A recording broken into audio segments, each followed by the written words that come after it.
Assalamu alaikum wa rahmatullahi ta'ala wa barakatuh, mes frères et sœurs. Nous poursuivons avec les ruses de Shaitan pour tromper les soufis concernant le fait de renoncer à avoir des enfants.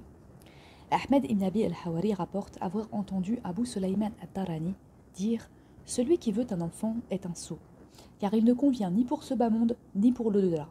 En effet, si l'on veut manger, dormir ou avoir des rapports charnels, il nous embête, et si l'on veut se consacrer à l'adoration, il nous préoccupe. » L'auteur rahimahullah a dit « Ceci est une grave erreur.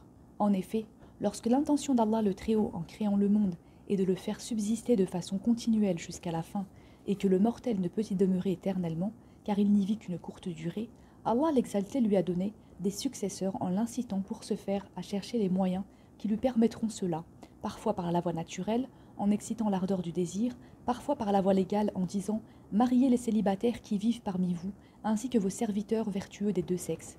Surat 24, An-Nur, verset 32. Le messager d'Allah, sallallahu alayhi wa sallam, a aussi dit « Mariez-vous et reproduisez-vous, car au jour de la résurrection, je rivaliserai de gloire avec les autres communautés par votre biais, ne serait-ce que par un avorton. » Sirt.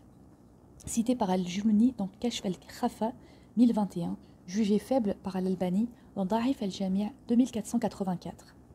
Les autres prophètes, alayhim salam, aussi ont souhaité avoir des enfants. Allah le Très-Haut a dit en rapportant d'eux « Seigneur, veuille me donner une postérité vertueuse, n'est-ce pas toi qui exauces les prières ?» Surat 3 Al-Imran, verset 38. « Seigneur, fais que je sois assidu à la salat, ainsi qu'une partie de ma descendance. Seigneur, veuille exaucer ma prière. » Surat 14 Ibrahim, verset 40, ainsi que d'autres versets semblables. Les hommes vertueux se sont donné les moyens pour avoir des enfants. Combien de relations charnelles ont-elles donné naissance à des hommes tels qu'Al-Shafi'i ou Ahmad ibn Hanbal? En effet, cela est plus méritoire que l'adoration perpétuée durant 1000 ans. Tant de récits ont parlé du mérite du rapport charnel légal, du fait de pourvoir à la subsistance des enfants et de la famille, du fait de perdre un enfant et du fait de laisser un enfant après sa mort.